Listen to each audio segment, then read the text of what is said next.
The Nephilim sightings are going to start soon. Consciousness has been enslaved. Your consciousness does not need your physical body to survive. It's the thing that's necessary, it has to be there. It's the coding that projects this world we currently live in. He said, I want you to read the Bible. We got reptilians on just outside of our frequency zone. Six-dimensional beings, the ancient builder race. Ideas are the highest form of intelligence, and that leads you to truth and clarity. The Nephilim sightings are going to start soon. Conspiracy chill?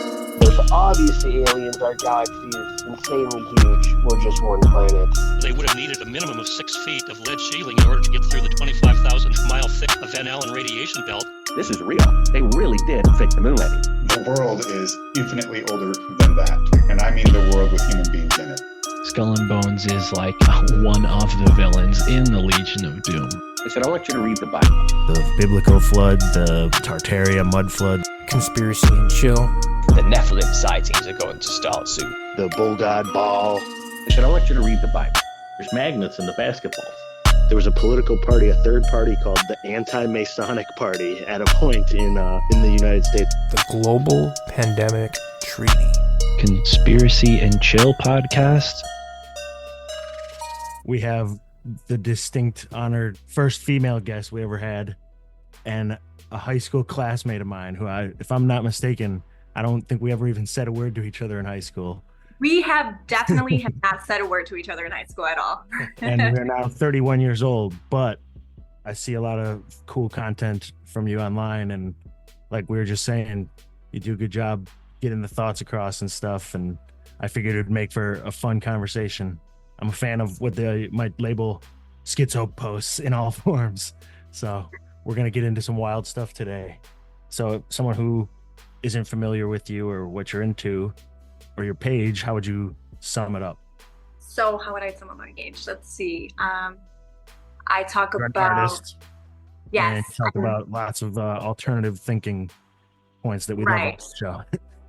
So in 2019, I feel like I went through my spiritual awakening to where like I felt like I personally woke up and realized that, oh shit, like the way I've been taught to live or think, I don't have to do that anymore, you know? And so the more I opened myself up to that realm, the more information kind of just came to me. And so once I got to a point in my own healing journey that I felt like I could use my voice to, you know, help anyone else that felt like they were going through a shit time in their life or even hitting their rock bottom, and how to rebuild yourself up from that, especially if you've been through trauma and shit that's been passed down from our parents, you know?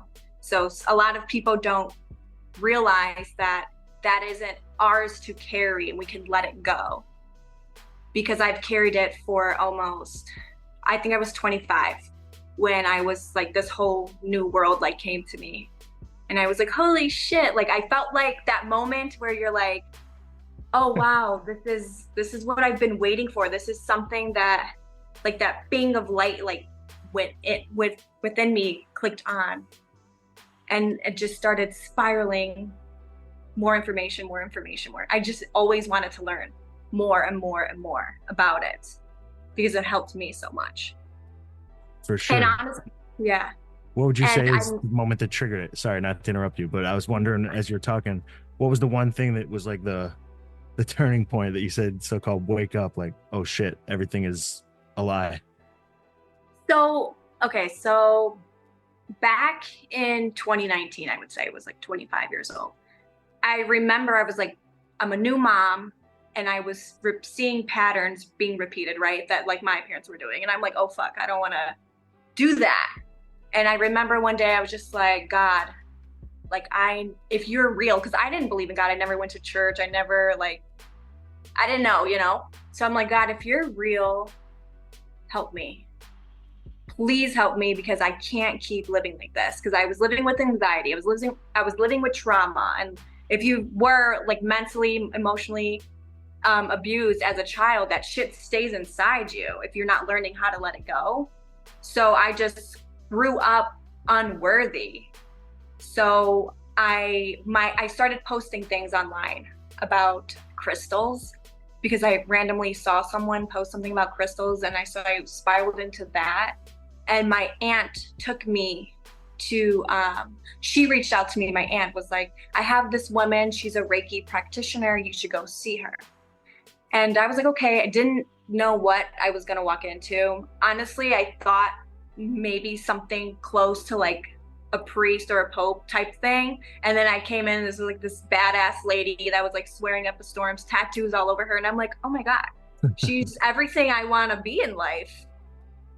And so since that, meeting her and hearing her story about how her childhood was and who she became, I was like, okay, then I could do that too. So meeting her, honestly, she was like my guru, I would say, that taught me everything that I know. And if it wasn't for her, I probably wouldn't be me today. May I ask you a question? Mm-hmm. And you don't, by all means, you don't have to answer it if you don't want to, but coming from my background, a couple of things that you said just are glaringly stuck out to me. One of them was spiritual awakening, and the other one was rock bottom. I'm just curious, do you come from an addiction or alcohol background? Looking back, I would definitely say I was an alcoholic.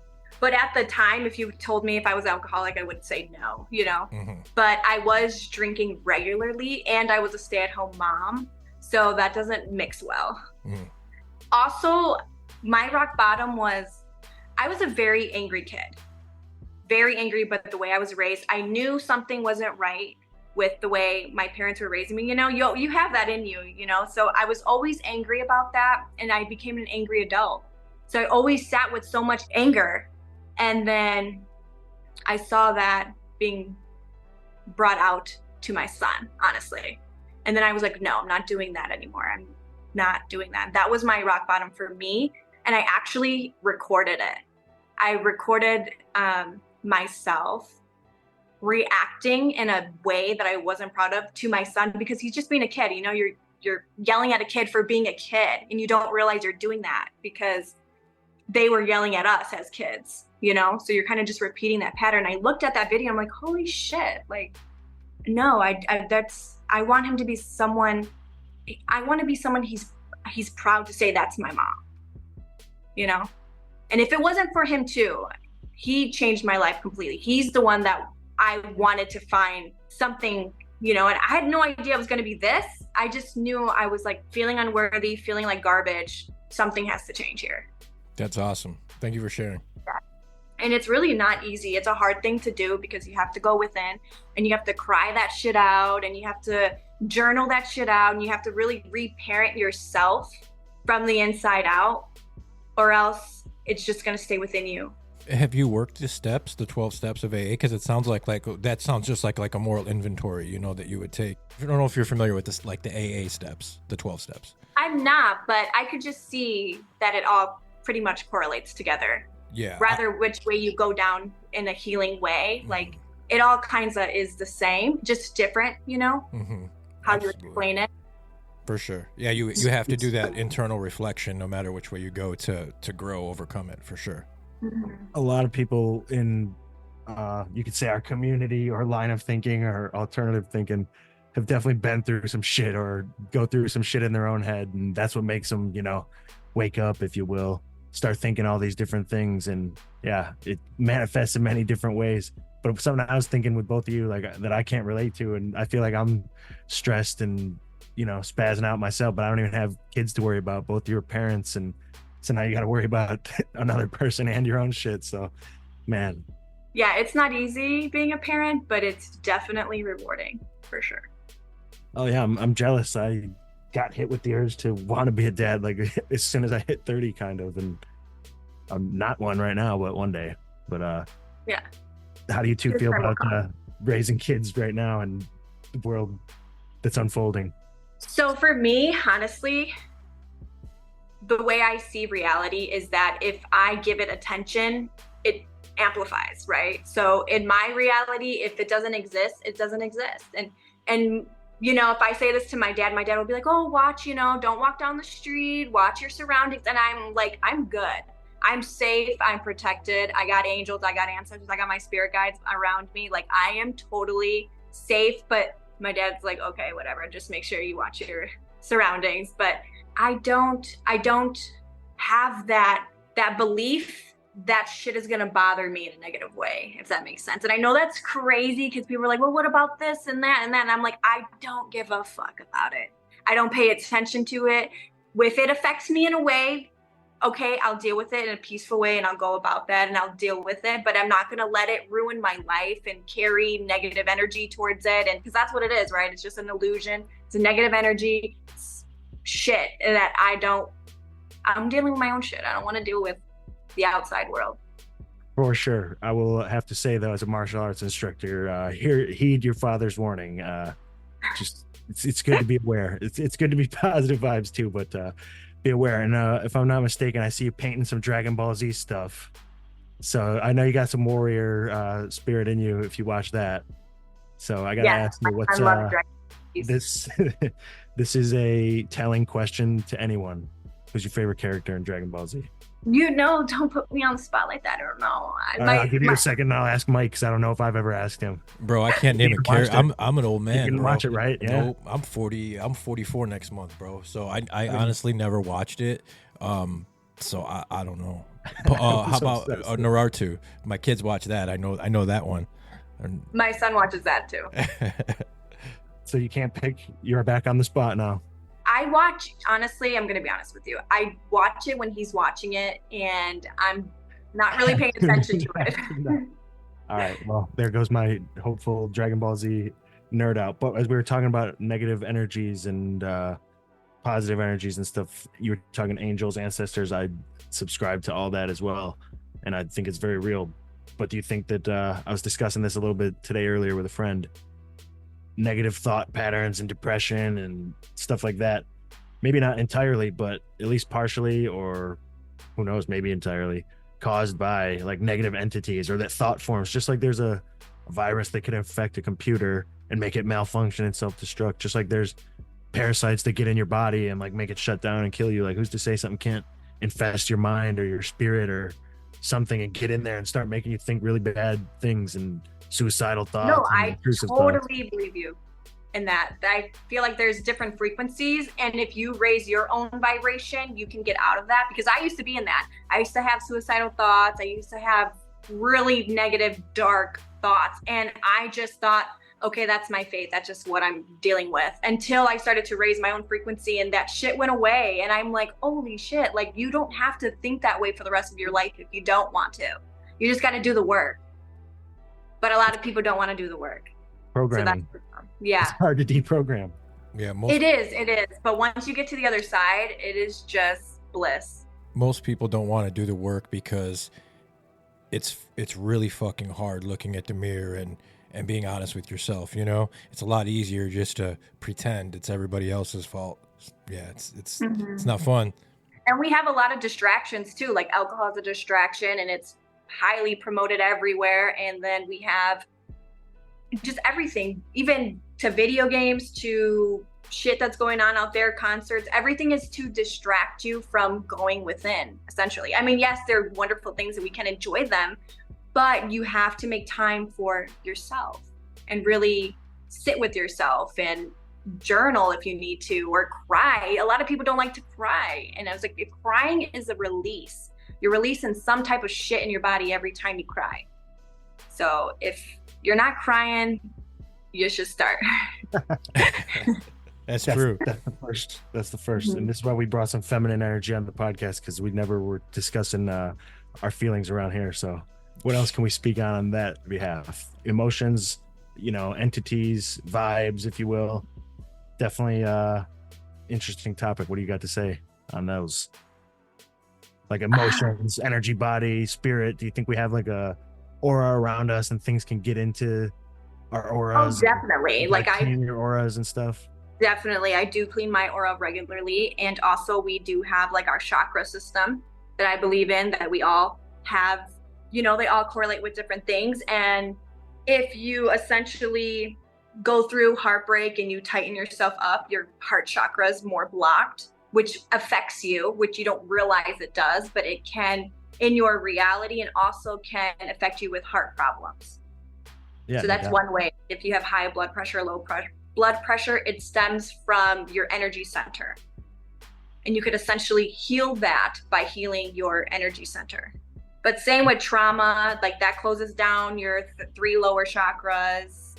Comes with trauma anxiety, which is the root chakra. So if you are not healing that, if you have a lot of anxiety, if you start working on healing your chakras, your lower ones, you can release that. You mentioned Reiki earlier. What is that? That's because I've looked into it a little bit. One of my massage ladies is very esoteric with her healing stuff, and I've done some other stuff. She'll like needle me and do some cool stuff. I think she mentioned it before. So is that like the practice of healing, like your different bodies or whatever? Your energetic body. Yeah, exactly. That's what that is. Yeah. So basically, Reiki is a Japanese practice, and I wrote this down. So Rei means universal, and Ki means a flow of life force energy.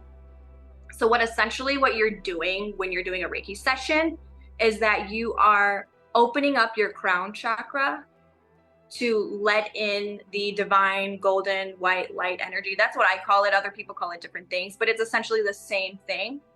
And it will flow through your chakra centers out of your palms, which everyone has little chakra centers in their palms. And the more you work with that energy, like the stronger it gets. So you can, intentionally set it to heal someone else's pain or trauma or whatever. But in order to become like a Reiki practitioner to practice on other people, you have to first learn how to do it on yourself. And then you move up on the stages. So that's what my guru, she taught me that. Right. So I used to go to her for that. So are you practicing things at the moment, like healing stuff? On myself, because I'm not gonna lie, I work a 40-hour work week, so that's tough and raising a child, so that's tough on trying to squeeze in time for yourself. But I do it on myself, and I do it on my son. So we do it together sometimes if he wants to, but usually I just do it for him. Do you like meditate or do any other practices like that? So at the moment, I'm actually, this is crazy, and I haven't shared it with anyone actually, but I've really been called to listen to shamanic drumming.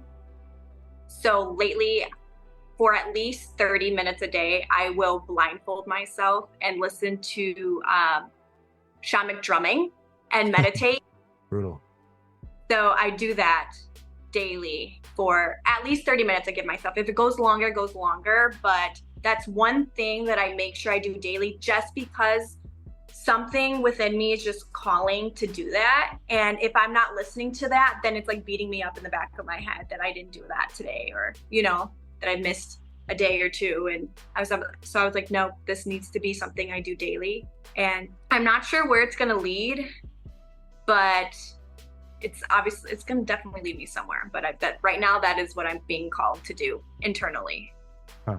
Have you had any wild experiences or consciousness type of shifts and stuff during that? No, I haven't, which is why I feel like I need to practice more. But I've had consciousness shifts throughout the years, from who I am today to who I was. For sure. And something you mentioned that we will definitely get to, but I want to ask something else first. You said quantum leaping is something you've been deep diving lately. But before that, ask that, what is your ancestry mainly? What do you mean by that? Do you know, like, are you like Native American? Oh, no, my family's from Peru. Okay. So no, they for sure have some like tribal, way. On a Pichu, right? Yeah, and they were doing, I think DMT comes from Peru, so like they're the ones who kind of pioneered the whole shamanistic thing, so that's not a surprise. Right, and I've never gone to Peru, but like that is something that calls me too, and I'm I'm gonna just go to Peru. Like, one of the things that I want to do in life is go to Peru with a backpack with no plan and just let God guide me to wherever the fuck I need to go. That's awesome. That would be legendary. Yeah, you got to. Mm-hmm. I had pretty much a similar type of journey when I went to Ireland, and it was epic. That's where most of my ancestry is, and it still feels like some comic book shit. So yeah, I would highly recommend going on a homeland pilgrimage to anyone. Yeah, I'm glad you did that. That sounds so fun. Yeah, I get that idea a lot actually in my head to go do that. But one day I will. I just think my son needs to be older and maybe take him with me. For sure. I mean, he's connected to it too. Mm-hmm.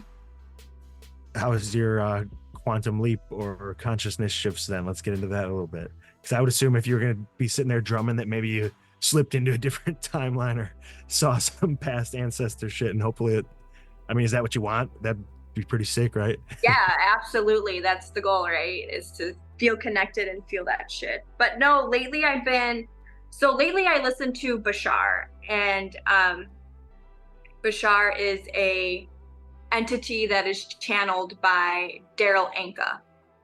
And I probably listen to him every single morning when I get ready for work, honestly. So Bashar is this alternate dimensional being. Holy shit. I've never heard of this. That essentially is, his planet is 500 light years away, right? From the planet Esasani. And he channels Daryl channels him. And, you know, time and space, they say, doesn't exist. So even though he is technically from the future, they can channel because time and space doesn't exist. So they're channeling, whatever. But Bashar says that Daryl is the human Earth version of him, if that makes sense. And what is the kind of shit that he says? What? What is the kind of stuff that he says?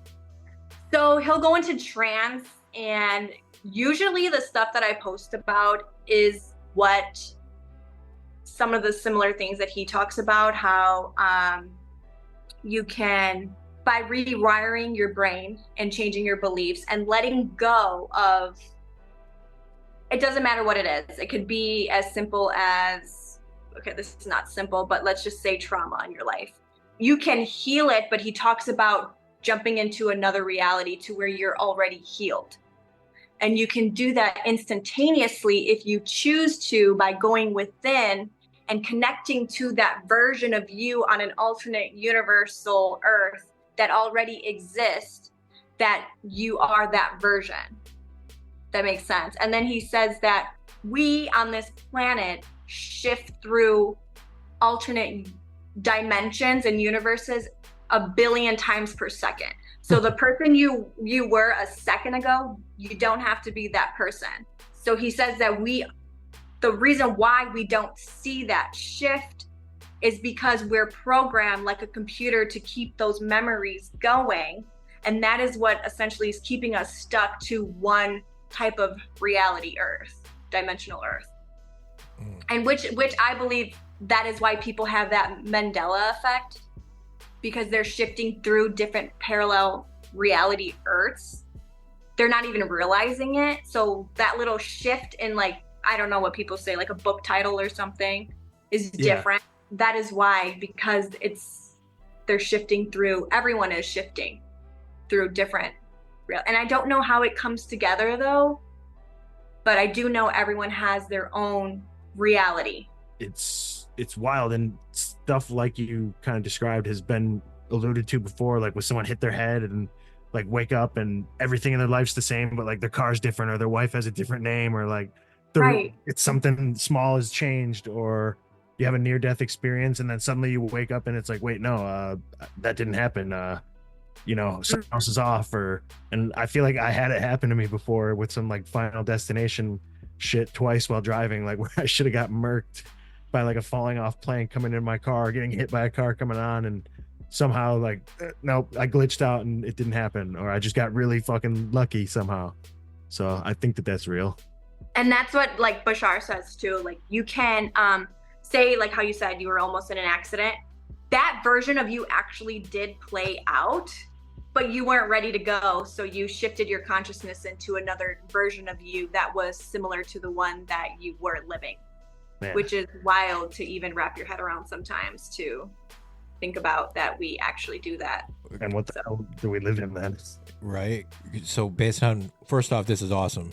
And so based off what you just said, I was a heroin addict for a long time, for like 15 years. I've been clean for a decade now, over a decade. I overdosed 5 times. I was They were gonna bet, like, literally the one time I woke up and there was a body bag right there, and they're like, the only reason why we worked so long on you is because you're so young. I was in a coma for 5 days one time. Yeah. So in all of those 5 times, perhaps like I expired, but I just wasn't ready. Mm-hmm. That's fucking awesome, dude. And that could have played, that reality played out. So he says that reality played out of you actually dying, but you were not ready. Your mission on this planet, it was not fulfilled yet. So you chose to keep going. That's so crazy. And you know, people have told me that and I just never believed it, but I do now. I have recently, in the last few years, but I didn't want to believe that. But yeah, it's so weird, right? It's all so fucking weird. It so is. It so is. The synchronistic timing of this episode is perfect, because you should have heard what Mike was saying before you got on, Donna, and we send him the past couple things that he's like feeling compelled, and he's like, it's corny, but like I feel like I need to make my channel to help people heal from like drug addiction and stuff, and he's doing that now, and his mission was not fulfilled, that's for sure. We're talking all types of healing, and Mike's going right towards it, and I'm trying to urge him. Good. I love that. And that's the only reason why I'm doing it too. I'm like, I just want to make somebody else that feels like they're a piece of shit and worthless, that they are more than that. And you know, if someone would have told me that back then, I would have been like, get the fuck out of my face. Like, I do not want to hear this bullshit. But when you actually believe it, and you actually, like, it takes over you, and you're like, holy shit, like, I can be anything I want to be, which is why I started to paint. Because I've always had an inner calling to paint, but I told myself I was never good enough. I don't know how to do this. I can't paint. And then went down, and I'm like, baby steps. I bought my first little thing from Walgreens and some cheap ass paint, and I was like, baby steps.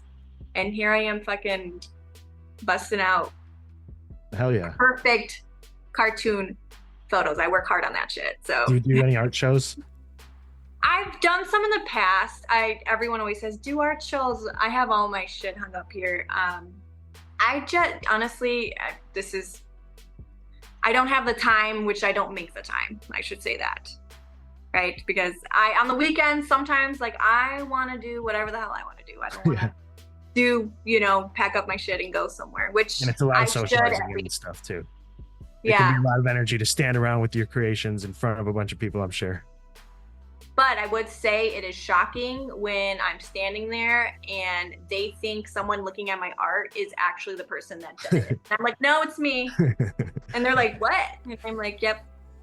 So that was fun. But I do make a couple hundred every time I do sell. So I should probably do that again. But pretty cool to profit off of your creative ventures, that's for sure. Should connect her with Matt Slap, dude. Yeah, for sure. Our one friend who did the art for this show, he does shows all the time. So he did the art. That's awesome. Yeah. I'm sure you got no shortage of other artists that you know, but he's always doing shit. So if you ever want to jump on shows and stuff, I could definitely hook you up with him. Yeah, he's fun. We had him on the show. You might have even listened to him. I think I showed you one that he was on. Twice he was on. Oh, then I probably have listened to it. We were talking about art and creativity and imagination, kind of being like a source that you can pull from. Like, are any ideas really unique and our own, or is it like an artist can just like tap into the collective thing and like bring it to life?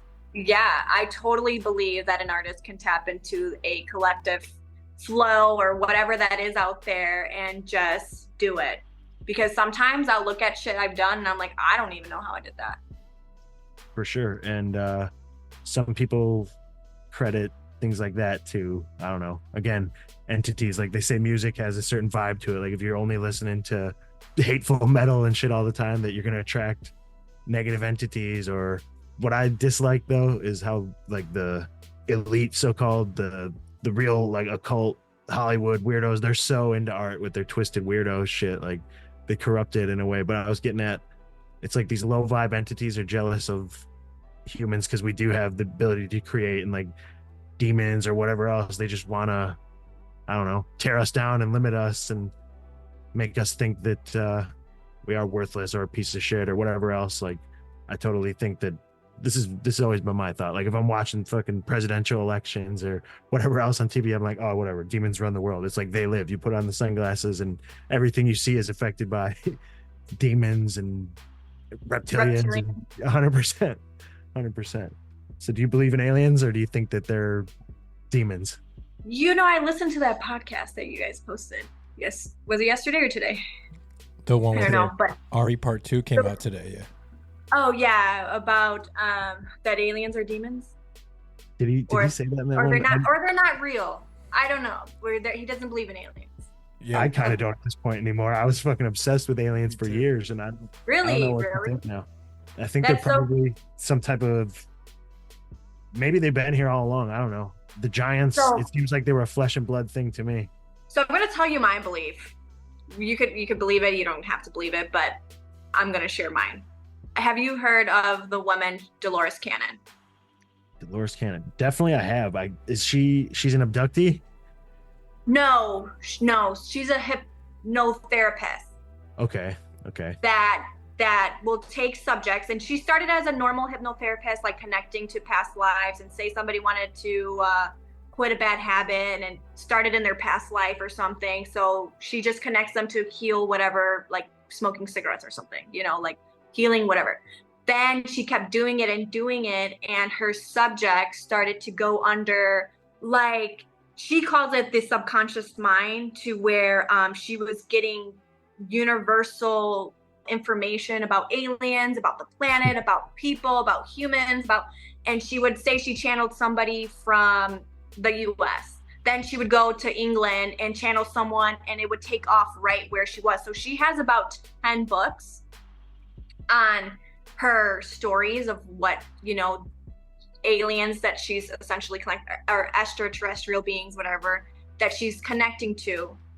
And honestly, it lines up with like what other people say, or I resonate with it, on a deeper level. So basically in some of her books, she says that, so I believe aliens exist, and there are stories where people get abducted by aliens, right? So she'll have a subject come to her and say, hey, I've been abducted by an alien. Can you hypnotize me to go back to that time so I can see what happened? Because I don't know. I don't remember. My body went into trauma and I don't have that memory, but I do remember being abducted or whatever. So she'll go back in, that moment, and she's like, yes, you were beamed up to a spaceship, and the spaceship, you signed a contract before you were born to be abducted at this time, at this moment, because you are helping that species do something, whatever it is. And so, yes, it's traumatizing on a human level, but on a spiritual, higher self level, you knew this was going to happen to you. And the reason why you forgot it was because it's so traumatic that your human body can't process it right now, or some shit like that. So she kept, doing this to other people. And what she eventually got was like, which has helped me in my healing journey, and to let go of shit that's happened to me, that I signed up for this, that everyone gets a soul contract. Have you heard that? That everyone has a soul contract, and it. You essentially watch your parents before you're born. So you watch your parents for a few years, you sign, well, you don't really sign, but however it works up there, right? But you're like, you watch these two people, you're like, yes, these are my parents. And usually we incarnate into families that we've incarnated on other planets, so they say, or on different past times, on this planet. So you sign this contract and you watch these people, you get born into their family, and usually it's to break those generational curses. But you get so stuck in the game, and you get so stuck on the wheel of karma, that none of it gets, no one's fulfilling their mission. So in her books, they talk about that, and how the reason why we're here is to change the world and break free of all the chains and shit, and how the world's been running for the past, I don't know, like trillion years or whatever. So I think that we all are kind of, in something we gave permission to be here for. It's like you said, you kind of signed up for it. I do believe that. I do believe we're in the time we're in for a reason. Although I kind of wish I was back in a simpler time, to be honest. You're like the Bronze Age, right? That's where I would have done my best. I feel that's where I probably did my best. That's probably where I belong. Can I say something about what you were just saying, Donna? Reminds me, there's a book. I wonder if you've read it. It's called Journey of Souls, and it's by a gentleman named Michael Newton, and he is a psychiatrist and hypnotherapist, and he didn't do past life regressions or anything like that, but he would always have people asking him to do it. And he had a long-term client, and eventually this client had this pain, and this client thought that maybe if he was able to do a past life regression, he could figure out where this pain came from. So the hypnotherapist eventually decided, okay, I'll do it. Well, what he found after doing the first one, he ended up doing hundreds of all different kinds of people. And what he found is all these people described the same places when they went after death, the same rooms, the same soul groups. He explained, and it really connects everything. And it's like, it really shook me to my core, and it's a crazy book. And I think you'd probably enjoy it if you haven't read it. It's called Journey of Souls. I'm going to write that down because I have not read that. Yeah, it sounds very similar to the work that you were just describing. So I think you'd like it. And to go back to the alien thing real quick, freaking the abductions, I don't know where I'm at with it, because they do happen. The abductions seem to happen. Like, there was giants on the earth, that's 100%. So like there was some Anunnaki, like gene mingling or fallen angel mating. Like, people talk with other races. There's reptilians, there's spiritual entities. Like, but all I know is the government trying to get us to believe in aliens is what makes me be like, nah, dude, there's no fucking way now. Why would Ancient Aliens be on the History Channel and pushed on us, unless they're going to pull a fast one on us now and try to trick us? Well, yeah, I definitely do think there's a trick up their sleeves with it eventually, right? Because we're taught to fear them. But all the books I've read about aliens, they are just as brothers and sisters as we are as humans. To us, that's how they see us. Because if they wanted to kill us, they could have done that by now. Their technology, they're so advanced, so they say in the books, that they could have blown us all out already if they were here to harm us. Maybe they have on a different timeline, and we just all jumped because we weren't ready. That's true. That's true. That could happen. But do you hear, like, there's in Sedona that there are ships above, and do you ever see, like, people? I have people that I follow on Instagram that they'll post clouds, and it'll be in a shape of a ship, and they'll be like, oh, it's a cloaked ship. For sure. I've been down all of it. I remember I would see things that people would talk about, like the Galactic Federation, and apparently there was like nukes and stuff stopped before by UFOs. Like the UFOs came and like shut down like a nuclear plant, or they were about to like launch a nuke or start a war or something, and something happened. And they say Eisenhower met with aliens. They say the Nazis and like the real society was talking with aliens. I'm sure you heard of Maria Orsic, right? The lady I'm sure you've probably heard of it or seen her, come across her, but she's like some Nazi witch lady. Like, they had government appointed like witchcraft and like a cult society. It was these ladies with like super long hair. They wouldn't cut their hair because they thought their hair was like an antenna to the spirit world, and they were communicating with these beings from another world and like channeling them. I do believe that, though, that your hair is an antenna. For sure. Have you not cut your hair for a long time because of that, or do you still cut it? No. I do whatever I want with my hair whenever I feel like it. So no, I believe that it can be, but I don't practice. Your hair down to your ankles? Yeah, no, I don't. That's what these ladies had, and like they would do some classic witch, like a crystal ball, and like meditate in a group and stuff, and they channeled other entities that the Nazis were apparently in contact with, and gave them a bunch of technology and ideas, and then she vanished, and who knows, maybe she went away with them. Maybe she quantum jump. But yeah, she's a mystical figure. That's interesting. I've actually never heard that. What crazy paranormal personal experiences or wild things of your own experience could you share? Anything like that? Or well, when I was a kid, I would see things. Oh yeah, I would see like mystical, misty, I don't even know how to describe it, like creatures. I don't know. My memory is very vague, but I remember seeing things when I was a kid, which is why I felt so comfortable going into this stuff, because I felt it in my soul. I saw shit that I shouldn't have seen, that shouldn't have been there, as a kid. But when I would tell my parents about it, they would honestly yell at me like, you're lying, this isn't true, like stop making shit up. And I'm like, no, I'm literally about to shit my pants right now, like I saw that, you know. But anyway, so I shut that side of me off. I learned to shut that off as a kid. And I used to, and I would feel things too, like spirits, I guess you can call it spirits, I don't know. I was little, I didn't know what anything was. I just know that I was feeling things that weren't seen. And then so that was all I've seen as a kid. And then I shut that off. And then now that I'm getting into it, I haven't really seen anything that spooked me or scared me enough. But I do, like, some of my things will move, or I have a censored light and sometimes it goes off and on. And I'm not saying like it's something evil or whatever, but like shit like that happens to me all the time.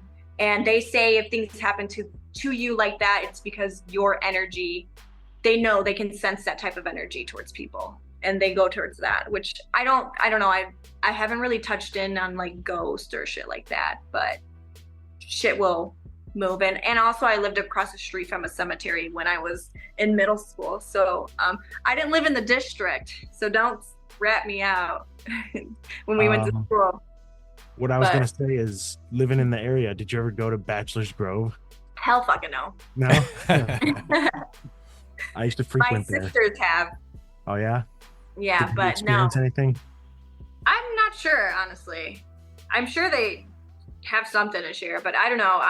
No. When I was little, anything that had to do with anything scary or paranormal, I did not want anything to do with that. Closed it off. Yeah, but now that I'm getting older, I'm getting more comfortable. It doesn't scare me anymore. But when I was younger, hell fucking no, was not messing with that shit. Yeah, I don't think I'm exactly trying to seek it anymore either. Yeah. Also, I heard like things can follow you. So. For sure. That's why I don't like messing with that. And it all scares me. Anytime someone's a skeptic on like spiritual stuff or whatever, and they're trying to, I don't know, play Mr. Concrete, like I have to see it, I have to feel it, or it's not real. I'm like, all right, well, would you play with a Ouija board? And if their answer is fuck no, I'm like, okay, why? Because you believe something might happen and you're scared because part of you does believe it. But sometimes they're like, no, I'll do it. And I'm like, okay, you can do that by yourself. But what I've heard about those boards is that it's the way you approach it. And so essentially you're basically opening up a portal.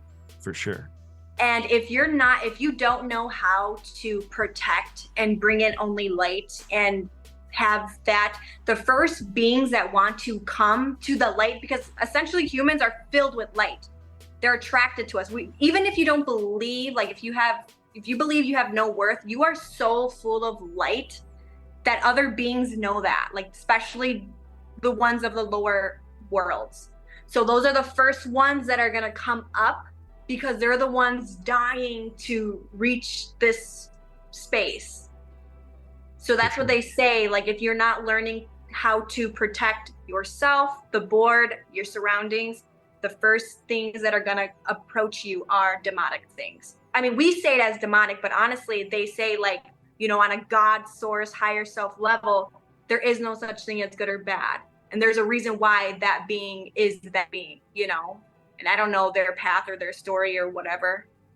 So, but we as humans see things, you know, yin and yang, like that has to be demonic and that has to be good, or, you know, shit like that. True, there is a order to things and you can't have bad without good. We just had a demonologist on a little while ago. I think we even asked him that exact question about can things follow you? And he was like, oh yeah, like that's real. So you're probably smart not to go when you were younger to Bachelor's Grove. It's a scary place. But you sound like you're speaking from experience. Have you Ouija boarded? No, I have not. And I probably wouldn't have, even though I feel like I would know how to protect myself from anything. But no, I have never done that. I've heard stories of other people doing it, and that's enough for me to be like, you know what, I'm gonna pass on this one. For sure.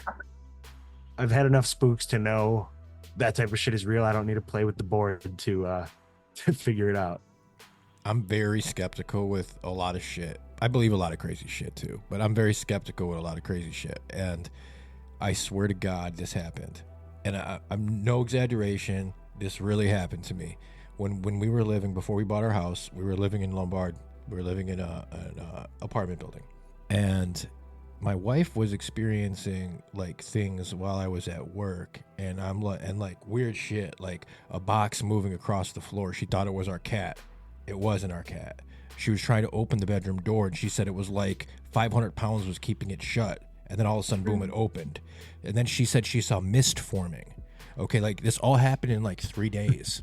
So I invited a buddy over, and I was like, let's fuck it. We got all high and shit. And it was like 2 a.m. and I'm like, let's do some EVPs, you know? So I had a fucking dictaphone, dude. Everything was quiet. And I was asking a bunch of questions, you know, like, hey, are you a man or a woman? Who are you? Da da da. And then when I put headphones on, I played that back. I swear on everything I love, bro. I swear on my kids, everything I love. When I asked the question, are you a man or a woman? You heard a voice say, female. I swear to God. And then only on the recording? On the recording, you could hear it. Or you heard it in real life? No, they didn't hear it in real life. Didn't hear shit in real life. It was only until I played it back. And like my buddy, Sean, who was there, I was like, bro, I'm not going to tell you what I hear. But I'm going to tell you after I ask this question, tell me what you hear. He heard the same thing. My wife heard the fucking same thing. You could hear it, bro. It was there. Guess what I found out like 4 days later? I was friends with the guy, the kid that lived right below me, him and his family. I told him the story. What I found out like a week later was that before we moved in, on the floor above us, a woman had a baby, and her postpartum stress was so bad that she killed herself. I'm like, that has to be fucking connected, right? Mm-hmm. Yeah, and I don't know. That's so weird, right? Like, I don't even know what to believe. But that was real. That really happened. No, I totally believe that. I'll say when we went to Bachelor's Grove once, we went to our friend's house after, and his door slammed open that night, apparently. And there was a hole in the wall, as if, like, unless he went that far to, like, trick us to be like, hey, let me piss off my family by pretending that because he was scared as fuck to go anyway, and we went in the middle of the day, and then we caught an EVP that day actually too, and it was crazy because like it was undeniable, like you probably heard or you watched the ghost shows and you're like, yeah, right, this is made up, like this is corny, and like we're listening back just chilling, and there was a part like, you know, the legends that like mobsters would dump bodies in the lagoon there or something, and we're like talking about mobsters on the recording, and like as we're talking about it, you hear a whisper and it goes, come get some punk. And we listened to it so many times over. Come get some punk, like taunt from a mobster or something. And it was like creepy, gross, just like guttural, exactly how they sound, like ghostly. And then his door slammed open and left a hole in the wall that night, and like his sister was freaking out and shit. So I saw the dog man there too, but that's neither here nor there. Go ahead and tell your story, what you're about to say. When we lived across the street from a cemetery, things would happen to me, but only when I was home alone. And there would be a time, it was super late at night one day, and coming from my mom's room, the TV turned on. And it wasn't like a normal channel. It was like that, like static. It was static. Of course. And I'm the biggest chicken, and I had to be like 12, 13 years old. Okay. And you're home alone? And I had to go in there and unplug it from the wall, because there's no way I was just gonna turn off the button. Like that shit would have turned back on. And my heart is beating fast. I go and I close her door and I go to the bathroom. I'm like calling my mom, like, come home. And she's like, you're crazy, you know, like not trying to hear what I gotta say. I get out of the bathroom, her door's open. I'm like, what the fuck? I know I closed her door because I didn't want to see inside it. Oh no. So the door was open. I closed it again, and I was hearing noises from there. And I sat in my hallway until my mom came home, because I was not about to deal with that. But after we moved out of that apartment, my mom actually said that when she was home alone, things would happen to her too, but she didn't want to say anything because she didn't want to scare us even more. So I'm like, great. So you just played it off like none of the shit that I went through was anything. You're like, you're making that shit up, and I'm over here dying because I'm scared out of my mind.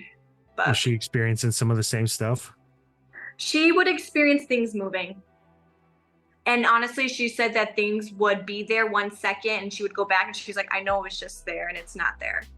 And it'd be somewhere else. But she wouldn't tell us that until we left. And you know what's so crazy is the first night she brought us to that apartment to show us. She took us at night purposely so we wouldn't see what was across the street, which was a cemetery. And it was Resurrection Mary Cemetery. Oh, man. I got a story about that when you're done. Okay. So, and I didn't know that at the time, you know. So we're going up the stairs. We're looking at this apartment. I'm looking around and I'm looking through all the rooms and it's empty. And I go back to where like everyone was and I'm like, do you guys feel that there are like dead people in here? Do you guys feel that? And my mom kind of like her eyes blinked open and she's like, why would you say that? And I'm like, I don't know. I'm just asking if you guys feel that. And I had no idea that across the street was the cemetery. Some people are just more sensitive. Dude, have you ever seen the gates? I think they got rid of them now, but like you could see where supposedly she grabbed the gates and they re-welded like those parts. So a long time ago, this was probably like, okay, I didn't even have a license yet. So it was probably like 1995. Okay. Me and my cousin, we'd wait for his dad to go to bed and then we would go out in his Aerostar and we would go like from Bolingbrook to pick up girls in Berwyn, right where we were from. Actually, my wife is in this story at the time, you know. Where is the cemetery? Justice, Illinois. Okay. Resurrection Cemetery. And so you know the story, you know, she hitchhiked, da-da-da. So you have to go through Summit, too. Like, we would go through Summit, Burritoville.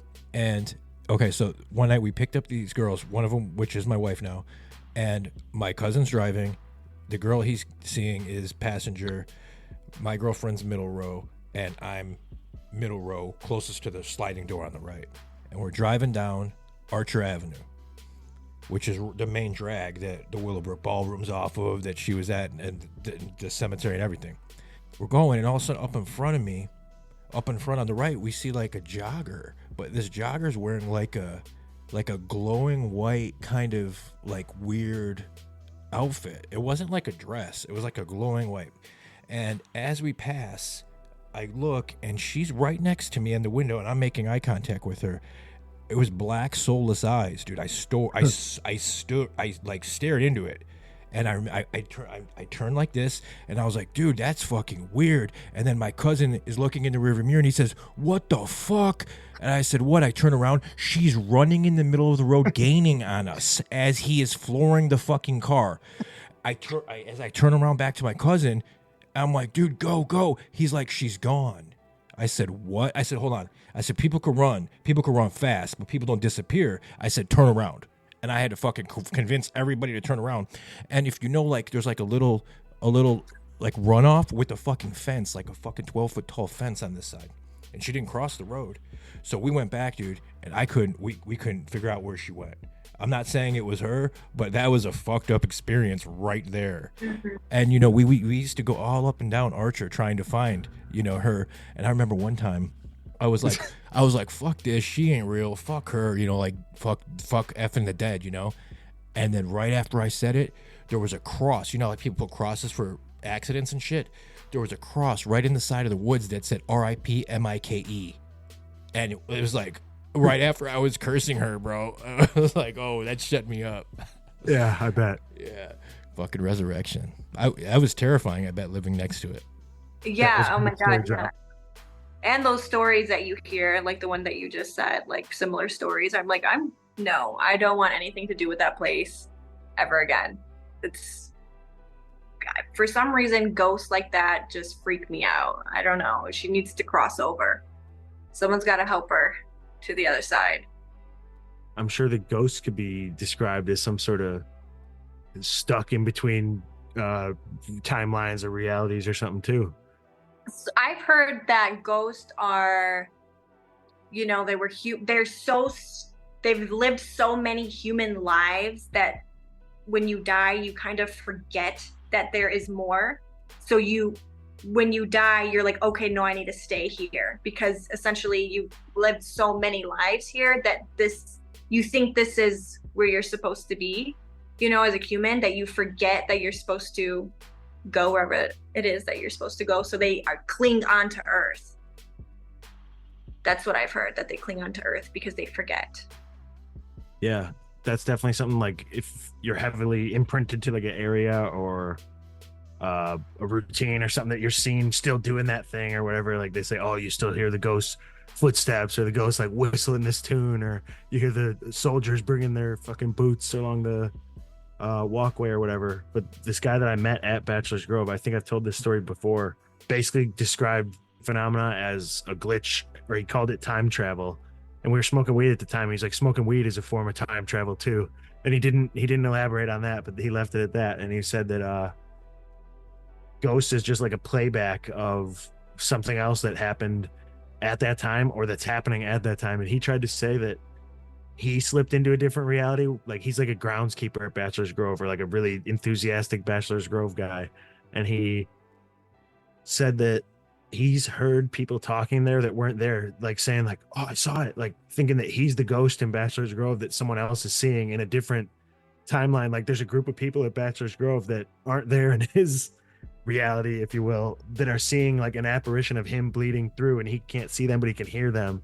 So he came up with that idea that it's like an interference of reality or something. And he referenced the tower nearby, if you know, like that big orange radar tower at the park nearby, like the Gaelic Park, or near the school, Foster or Hilly or whatever, the Tower Park they call it. He's saying that electromagnetic radio tower or something, it causes a glitch in reality, and that's where paranormal hotspots occur. And as soon as he was doing that, my wheels started turning as he was talking about that. Like, the druids and like ancient like pagan dudes would be like in the near the tallest tree or near the tallest standing stone. It's kind of just like using crystals to channel or enhance things. And even radios are made out of crystals and minerals and stuff. So I feel like that modern technology is just doing the same thing that they were doing back then, trying to like communicate with the spirit world or some shit. I believe him. I'm sure shit like that happens. It has to. Do you Where like you're going to nature a lot? Me? Yeah, I have to. It's my way of letting go and releasing anxiety and stress. And if I could just sit at the park on some grass, that's a perfect day for me. People don't really realize how profound touching grass is for your well-being. Mm-hmm. Underrated. They meme it. The meme, go touch grass, weirdo, whatever. But being in nature is awesome. Mm-hmm. Yeah, it heals you, actually. It really does. Especially if you're barefoot. Yes, and I try to be all the time. If I'm outside at a barbecue, my shoes are off. You can look at me like I'm crazy. I don't give a fuck. I passed that stage where I don't care anymore about how other people view me, and I will be barefoot at the park, anywhere that is, you know, safe grass to walk on. I will take my shoes off. 100%. Fear of what other people think is probably one of the biggest mental traps. It is, especially growing up. I'm thankful we all grew up when we did, though, and not right now, personally. Mm-hmm. I hate technology. I can't imagine being fully immersed in technology, like from the get-go. Like, at least I feel like we kind of like grew up at the pace that it was getting better. Like, we started off with terrible video games and like no cell phones. Then we get the first incantations of cell phone, like just as we're becoming old enough and shit. Mike, you're a little older, but still same shit. You had like very little technology to now like still being competent. Like, you're better with it than I am. Dude, I fucking lived through answering machines to beepers to phones. I was just telling my kids, it's like, y'all are fucked. Like, your generation's fucked. Dude, when I was in 7th grade, I would like before school, I'd put out frozen meat and like think about how I'm gonna go home and make chili, you know? And I would in 7th grade. My fucking son is going into 8th grade. The motherfucker can't even microwave hot dogs. It's like, bro, you know, it's like, you guys are in trouble. And I try. It's my only job is to make sure that they can be productive people. And I'm doing my part, bro, but it's just, I don't know, these generations, man, I'm genuinely scared for them, you know. Technology is definitely dumbed us down. A tool that we can use, but it's a hindrance as well. Yeah, I do agree. How old is your son? He is 9. That's what? He's like going into 4th grade. Okay, gotcha. Mm-hmm. How do you feel about the school system nowadays? You know, I hate it, actually. Were you a good student or a bad student? Me? Yeah. I was. Had you been good because you weren't in any of the dumb classes with me, so. No, I was in dumb classes, actually. I did not give a shit. School was the last thing on my mind. I hated school. I was so consumed with the trauma and shit going on at home that like I couldn't even focus in school. I could not give it my time. I was just thinking about what I was going to deal with when I got home or shit like that all the time. Because my mom was, I forget what she was addicted to, some type of narcotic at the time. And I had a little sister, and that my house was just full of chaos. So the last thing sibling? Are you the oldest sibling? No. I have 5 siblings, and I have 2 older, I'm the middle, and then I have 3 younger.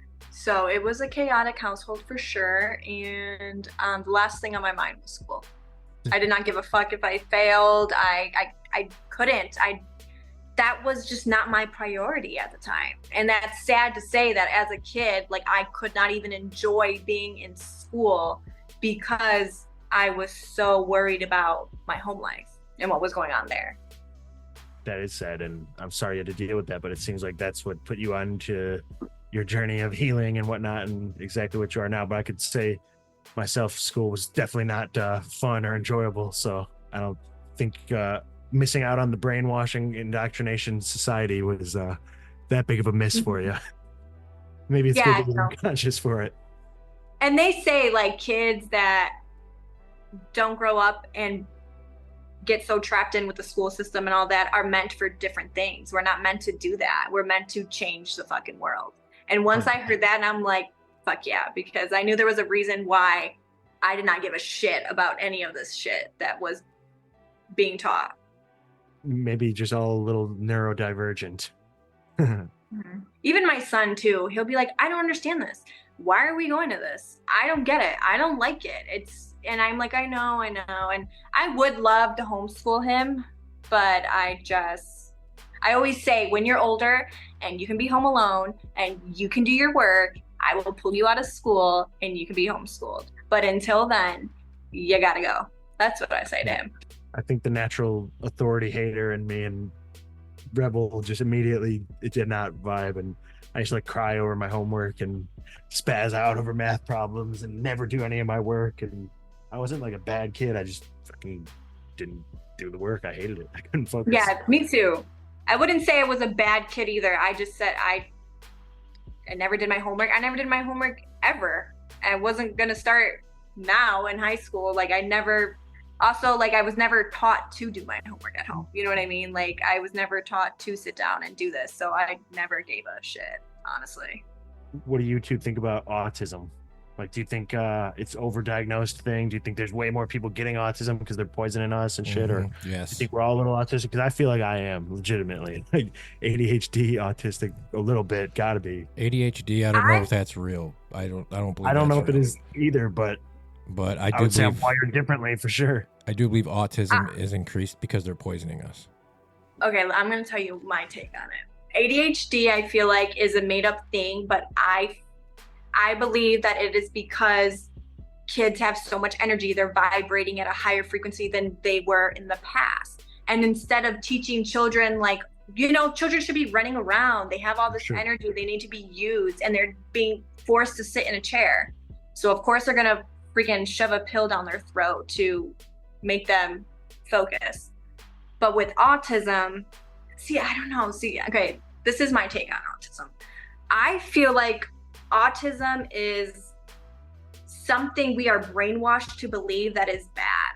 And just because they don't fit in the society matrix mold, that oh my God, my kid has autism, like crying about it. But also if you've met somebody with, I don't know the different levels of autism, but like they radiate light, So how can I say that person wasn't supposed to be that person, exactly the way they were? And then in a book, like when Dolores Cannon channels people or channel information, she says that if you want to break out of your karma, you can incarnate into a life where you have autism or where you're deaf or where you're blind, because you're essentially breaking your karma wheel, whatever it is that, I don't even know, that whatever karma is, you're healing that by incarnating into a life that is essentially harder.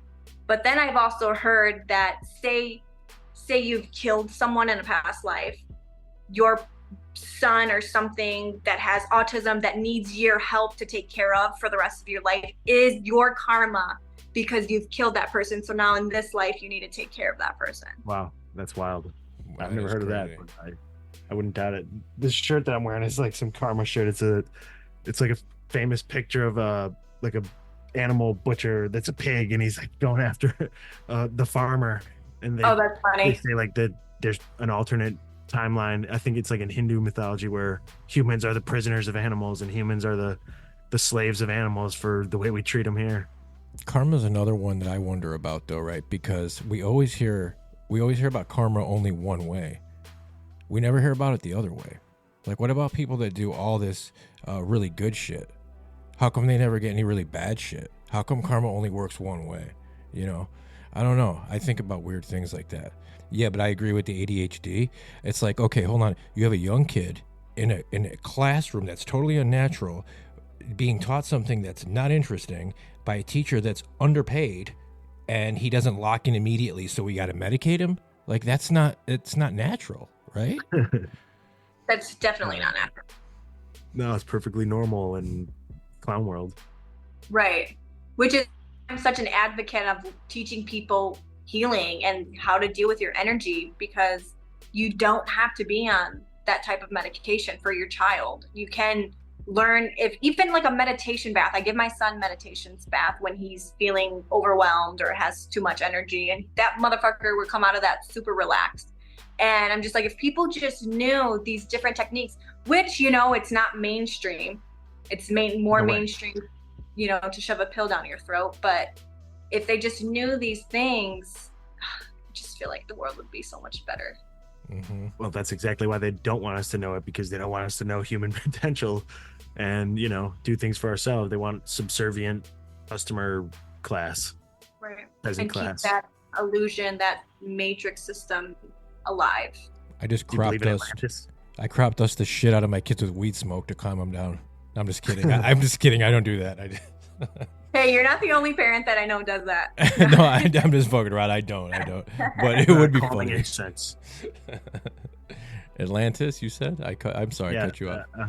I was asking her if she believes in Atlantis, or a time that Earth was a much more higher vibrational planet, or we were on some more, you know, spiritual. Like, have you ever heard of Tartaria?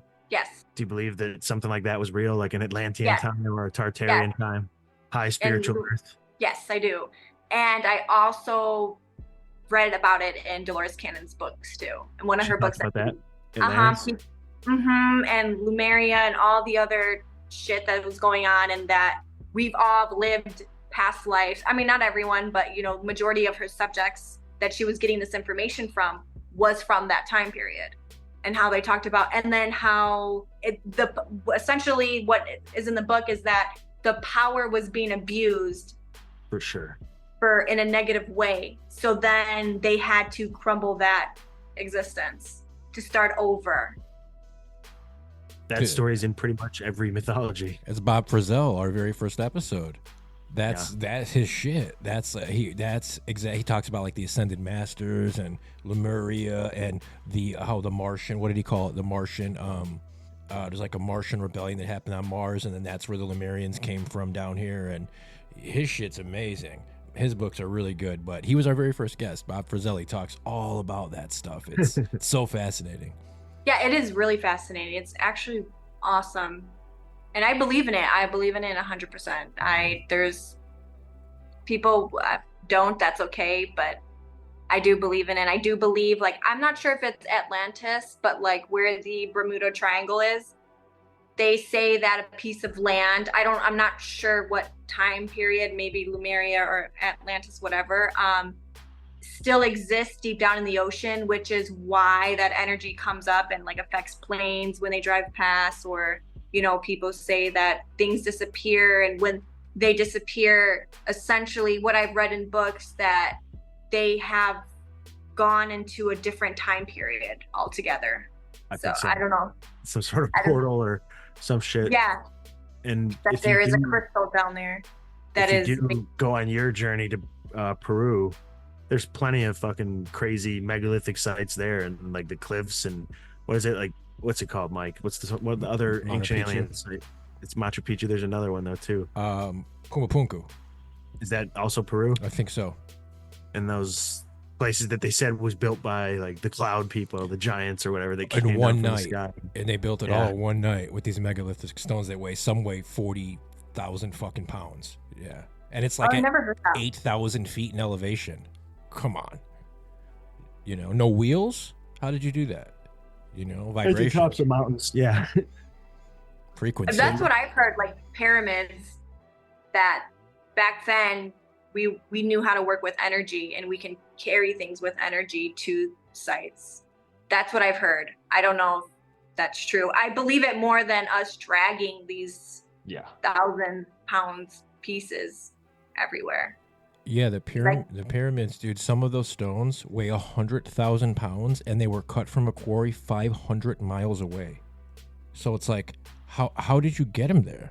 You know what? Mm-hmm. You floated them 500 miles down the Nile? Okay, sure, I'll give you that. Then what? Then how did you move 100,000 pounds across the fucking sand? On rollers? Come on, dude. Sound levitation. Not to mention, it was giants. probably so fucking hot.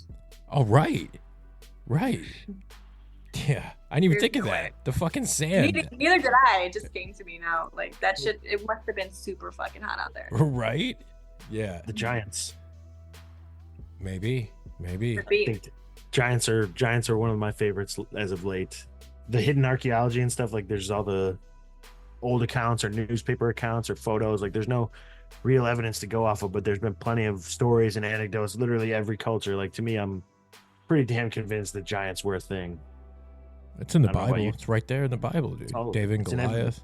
Every Yeah. culture. I do believe that giants were a thing. Didn't they find like big human remains somewhere? Yeah. All the time in North America and Europe and Mexico, and it's always covered up. It's the museum, the Smithsonian will always confiscate it, and they magically go missing, and it's just more questions than answers. It goes against the education that we're taught about, I don't know, evolution or the Big Bang or whatever. It throws off academia, so they don't want to change the story. Right, which will cause mass chaos if they did. I'm worried about the mass chaos that could potentially, not worried because I'm not worried at all. I think it's a circus to me, and I don't believe politics are real. Mike knows that. Anyone who listens probably knows that. I think it's all fake. Like votes don't matter. It's all picked. They're all related. But I think they're gonna stage some bullshit on us again coming up pretty soon. I don't know what. It's always fun to speculate though. Yeah, and I've heard cloning, that there's so many types of, Joe Bidens out there. And I don't pay attention to that shit, but like someone will post a picture and I'm like, this does not give me the same energy than the guy that I just saw in the last picture I seen and shit like that. I think there has been a couple of different renditions of like famous people that they brought out multiple different clones Absolutely. or body doubles. I mean, yeah, you didn't strike me as someone who bought into politics too well. Do you think it's all fucking fake? Everything you said I agreed with. Every single thing. Yeah, I don't pay attention. It's rigged. It's bullshit. It's just a way to separate us as human beings even more. Divide and conquer. Yep, they have that in every single possible aspect of it. Mm-hmm. Have you deep dived any secret societies like the Masons and Luciferians and shit like that, Rosicrucians? I have when I first started to go down this path, but I don't anymore. I'm more not to come off bitchy, but I'm just focused on my reality now, and I'm giving all my attention into who I want to be and what I want to become and stuff like that. And I get that, all that shit exists, the evil out there, the reptilians, the satanic rituals that, famous people are into, the politicians are into. Yeah, I believe all that shit, but it's gonna be there regardless if I give it my energy or not. So I just, for a while now, I don't care, to even pay attention to it or go down into it. It's definitely, it can get dark. And that's why it is good to center it around your own thing, because they are trying to just get our energy at every turn, to be honest. And sometimes me and Mike will be middle of an episode and I'm hearing these people talk about some crazy shit and I'm like, man, this is wild sometimes. You got to just balance it out. So that's why we try to have the chill aspect of it. Yeah, you have to, because sometimes you'll get so into it, and sometimes I'll be riddled in anxiety from it. And I'm like, wait, I need to calm down. Like, this shit is going to exist with or without, you know, me. Let it just play out how it's meant to play out in the world. And it is what it is. And let me just focus on me. Yeah, I do like that, because I've definitely gone way too into rabbit holes where you lose yourself and need to take a break. And same with, like, I don't want to get into wars and stuff, but people are like, what are your thoughts on the war and blah, blah, blah. And I'm like, honestly, and I don't mean this in a nasty way, but it's, yes, people are dying. I get that, but it's in their soul contracts. It's already meant to play out the way it's supposed to play out. It's gonna be what it is to get people to awaken. But I'm already at that stage to where I'm like, all right, I get that that's part of, you know, their reality and what they need to go through. And they signed contracts before they were, you know, incarnated to go through that, to wake the masses or whatever the case is. So I'm at the point where I just filter it out. I just filter it out. That probably But took a lot some of time. people don't like to hear that. Yeah. That's probably a pretty healthy practice, to be honest. Mm-hmm. Yeah. Because they say, like, even Bashar, when he talks about realities, like, there is a reality out there that shit doesn't exist. But the more you buy into it, the more it becomes your reality. So the more you shift your focus into a positive reality, the more you're shifting yourself to a parallel earth to where that shit doesn't exist. Which is what, you know, we're essentially doing with, they say, like, you know, everyone's waking up, people are learning to heal. Yeah, That's the Great sure. Awakening, the Age of Aquarius, whatever. Which is what we're actually doing as in a consciousness level, is just moving to an earth that shit doesn't exist on. Do you got any fast hacks? Because I'm trying to go there, where there's none of that bullshit, and one where there's no fucking taxes and technology and other annoying fucking things. How do I go? With not a planet where AI takes over. Fuck. I would say, keep your vibration high, listen to those frequencies, learn how to let shit go, sit with yourself, meditate, you know, do that shit. People always don't want to hear that, but literally it's changed my life. I would not have anything I have today without that. Have you made amends with your parents? Like, are you guys on better terms now or no? Yeah. That's awesome.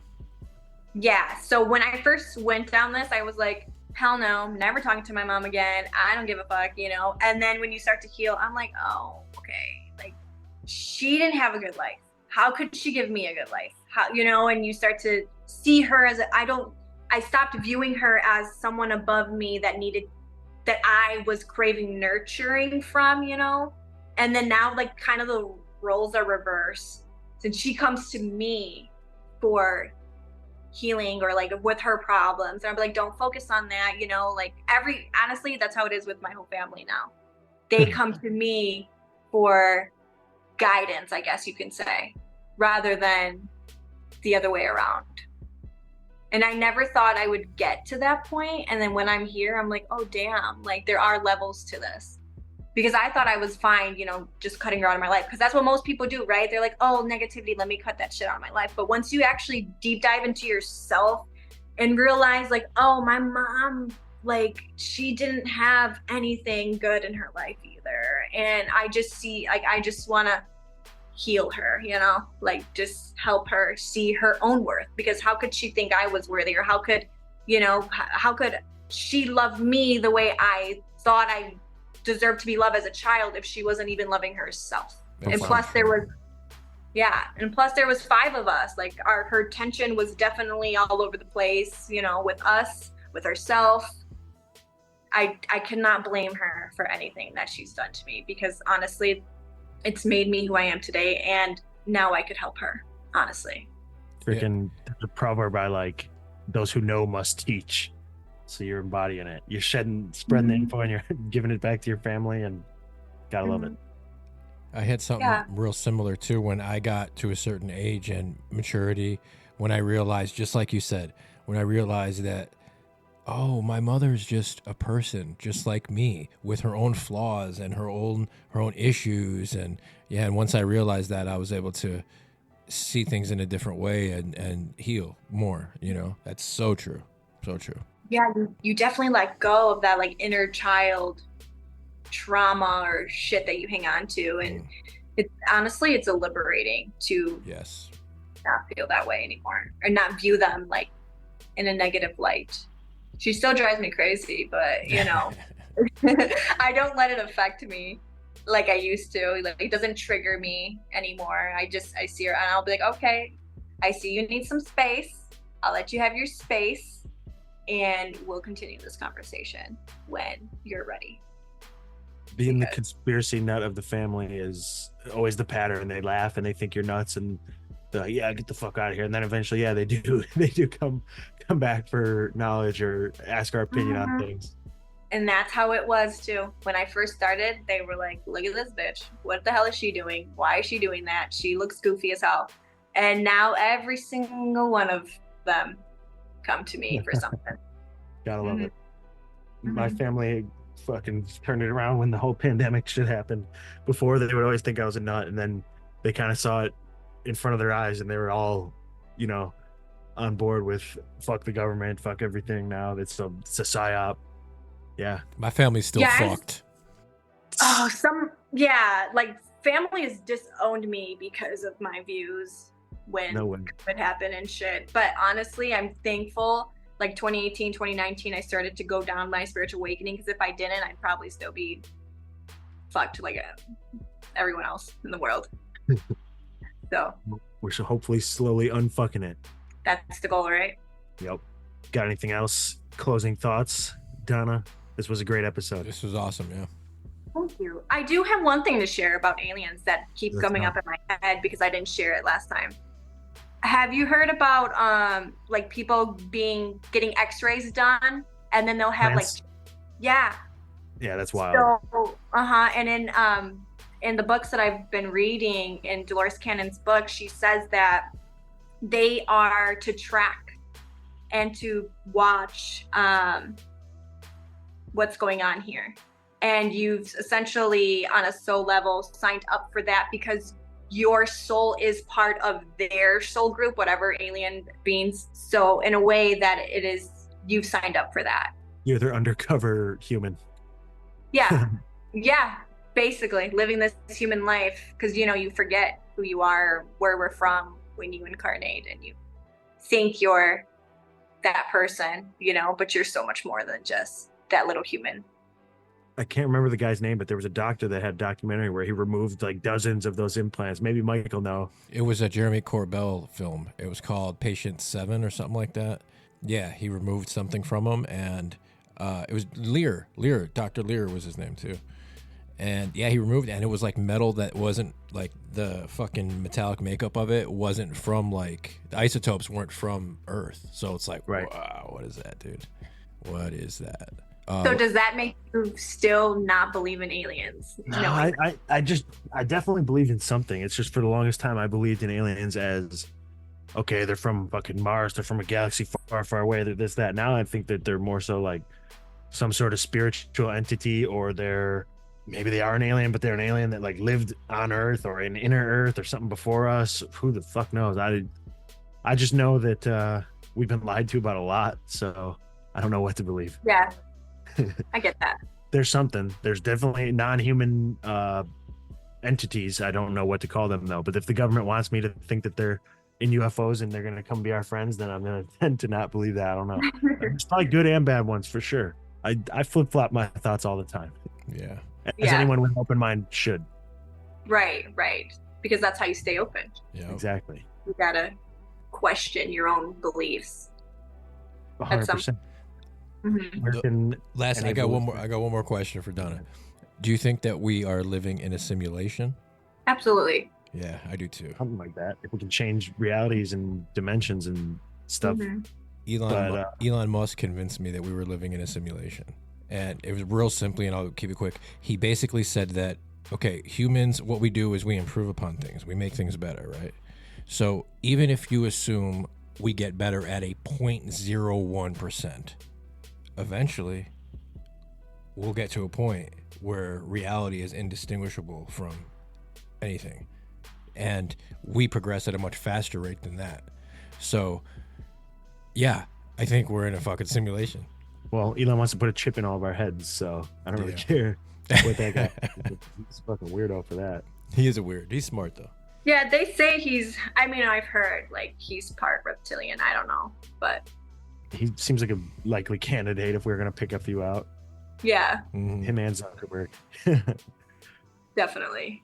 Where can the listeners keep up with you, Donna? On my Instagram page at @thewarriorgoddess_. Do you have an art store or a YouTube channel? Any plans to start your own podcast? Etsy. Etsy is something I've messed around with before. I do have a page on my Instagram, but I haven't put any of my art stuff on there. It's more of my I make spray bottles of protection spray. I have those. I have energy spray, and I have a bath salt mix that should help you release some stuck energy within the body. So that's my thing that I've been working on, more holistic healing products that I've been doing, and that's linked up to my Instagram page. Badass. Thank you. Hell yeah. Everyone be sure to check that out. Give her a follow. And yeah, if you got anything else you want to say, go for it. Just live your best life and know that you're worthy. Love it. Of anything you want to do in life. 100%. That's why I knew you'd be good on this episode. So thank you for doing this. Thank you for having me. Donna Cabral? Yeah.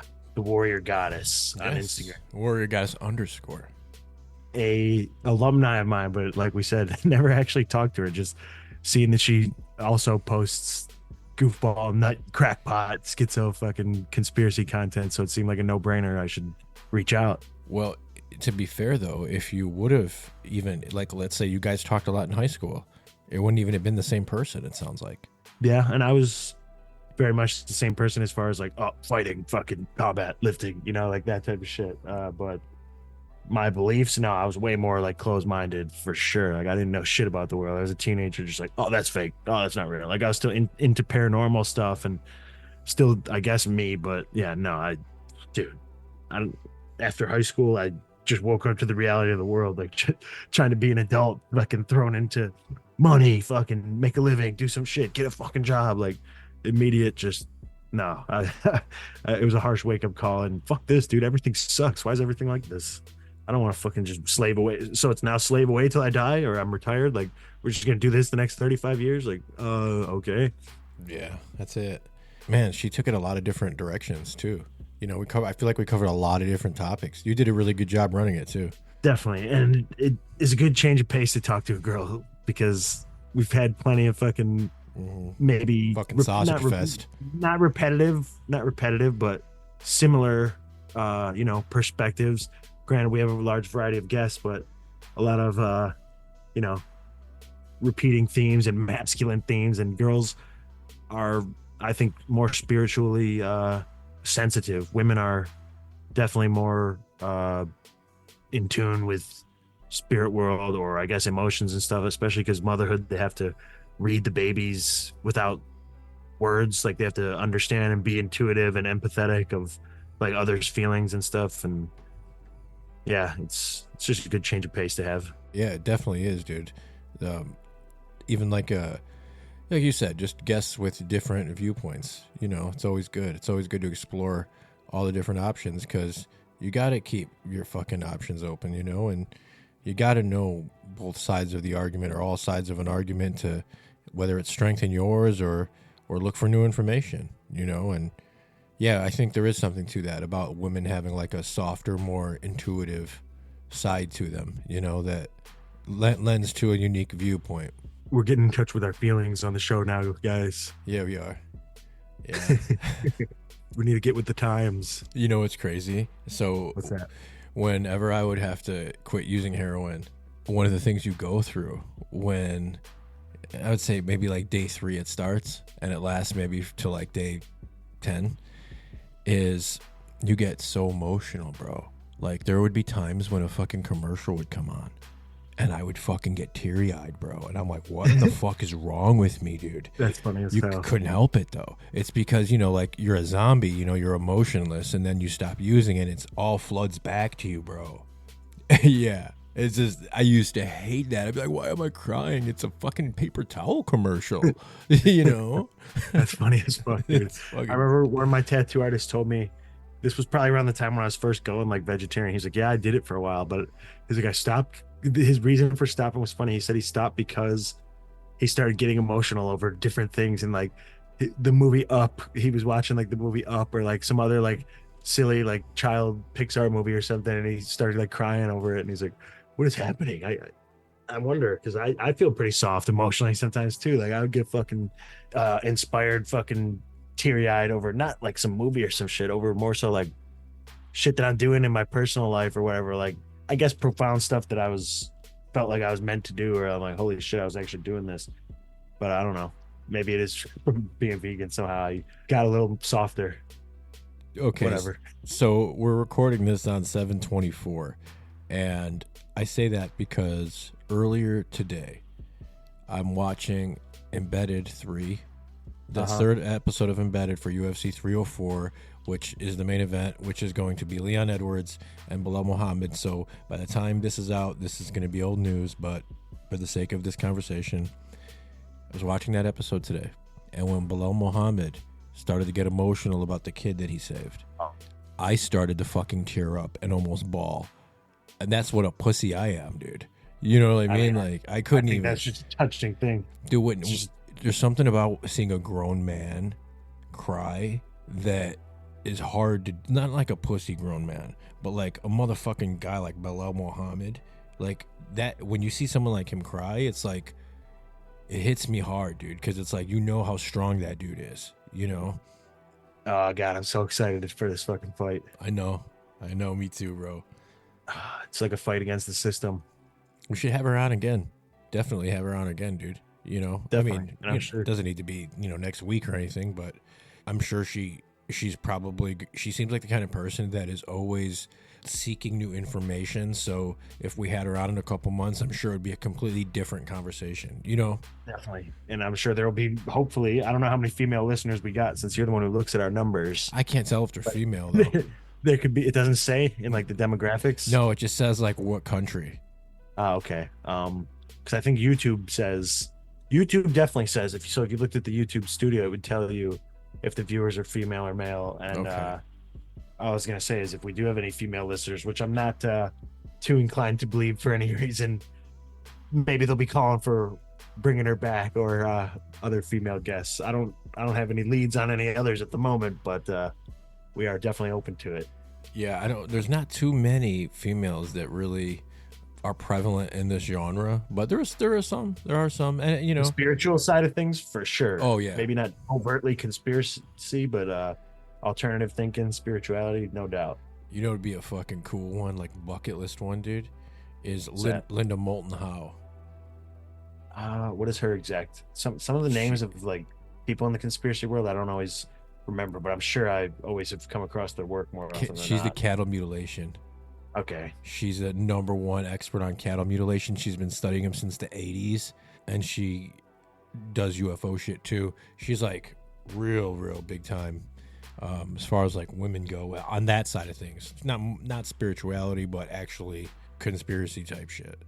We got a backlog to load up on. I got a couple more leads. Yeah. Mike Davis threw a few good people. Mike, we could always get Mike back on. Yeah, Mike any would be returning guests, any of the listeners out here want to hear? Let's go. I want to get I saw Mike Davis had Dan Henderson on.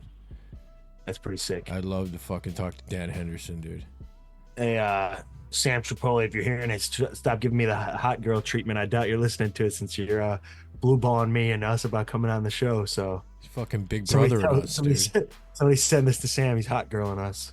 Yeah, right. I mean, hey, this is all I'm gonna say. If a motherfucker volunteers to come on a show, okay, so you're gonna think, okay, this dude's gonna do a show, cool. It's like we didn't ask, the motherfucker offered it, and now that motherfucker's making us feel weird about it. So it's, I don't know, that just rubs me the wrong way. Just fucking say no, dude. Just fucking, I don't know. Whatever. No hard feelings. It's a busy industry. I still have a hard time letting go of them grudges, bro. I still work on that one. It's hard to not take things personally. Shit, everything is personally. What's the opposite? Publicly? Yeah, I guess. Shit. Everything's personal to me, bro. You know, like for real. I take everything personal. And I know I shouldn't, because I know everything, deep down I know everything isn't, but I feel like it is, if that makes sense. You know? It's more personal to the sender. Yeah. All these fucking deep philosophical kind of concepts is the theme of this episode, you know, which is cool. Exactly. It's fun to, I love exploring this shit, you know, because it's like, I don't know. I have ideas. I've thought about it just like you have. And it's fun to bounce these ideas off of, you know, you and Donna and me. And it's kind of fun because I'm sure we all came out of this episode with tweaked opinions on what we had thought before. Everyone's a little different in every conversation. Mm-hmm. It really is. Yeah, this was an unexpectedly awesome one, dude. Not that I thought it was going to be terrible, but you know, it's just some you go in thinking, okay, we're going to do a podcast, but then when it gets done, you're like, oh, this one was fucking really good, you know? Definitely. Yeah. Some flow better than others. Yeah, no doubt. Some are way easier to edit because we're still figuring this shit out. And sometimes, like I said, in the middle of it, sometimes it's not like we've had anything too dark or whatever, but sometimes I'm like in awe of the crazy shit I'm hearing. Like, holy fuck. Like, I'm like, I love this type of shit. And now we're dead in the middle of it. Like I'm talking to someone I'd be listening to if I wasn't talking to them or some shit. Right. Yeah. I don't really get starstruck, you know, by anybody, but man, the first time that we had fucking Bart Sabrell on, dude, I was like, this is fucking awesome. Like, this is Bart Sabrell, you know? Yeah, it happens. Yeah, I wouldn't say starstruck, but it's a good perspective. I always wanted to be some fucking conspiracy nut weirdo. Right? It's fun. It is fun. Yeah, and you said we got a couple other people we're working on. My new tattoo artist, fucking huge conspiracy dude, bro. He brought up Tataria, he brought up the fucking Mudbloods, the 30-foot doors, bro. He was just going up. Okay, now his position on Trump is that he's God's chosen one. Oh my God. So it'll be a fun one to have him on too and hear him go. But he's knowledgeable, bro. It'll be a fun one, you know. It'll be wild, I'm sure, you know. But that's what we do here. Definitely. Let's go. Your listeners know where to find us. Yeah, they do. Well, Instagram, Head Hunter Higgins, Sawbuck Mike, 2 truth seekers for the podcast page that we don't post on very much. Admittedly, I'll take responsibility for that. That's the one tech thing I should handle on for the show that I don't. But YouTube, Spotify, all the listening platforms. Give us the 5-star review. Hit us up. Yes, and if you want to be a guest. Yes, or you know somebody that wants to be a guest, or you know somebody that you think would be a good guest, or you want us to be a guest. Just listen, if you want to fucking get a hold of us, shoot us an email, conspiracyandchill@yahoo.com. Yeah, we appreciate the loyal contingent of listeners that we've had from almost day one. Keep doing what you guys are doing. As Tom said, the 5-star reviews, they really help kind of move it along and, you know, just say algorithm. Yeah, so you just got it makes you sound smart, like you know what you're talking about. You know, it's like megapixels. Algorithm, megapixels. I'm smart. I'm almost at 1,000 subs on my regular YouTube channel, so let's go. Oh, that's good, dude. Thousands, that's like the first big hurdle, you know? We got like 112 right now on our YouTube channel. Go check out my Head Hunter Higgins for any of our martial arts enjoyers. Yes. All right, so this was Donna Cabral, your former classmate. Now schizo friend. Yeah, good episode though, dude. She seems like a very cool girl, you know? Definitely. Yeah, she seems like a cool girl, you know? She seemed like a girl you could just kind of like kick it with and fucking, you know, like bullshit about crazy ideas. And what more could you ask for? Right. Well, you got anything else? That's it for me. Stay away from pedophiles.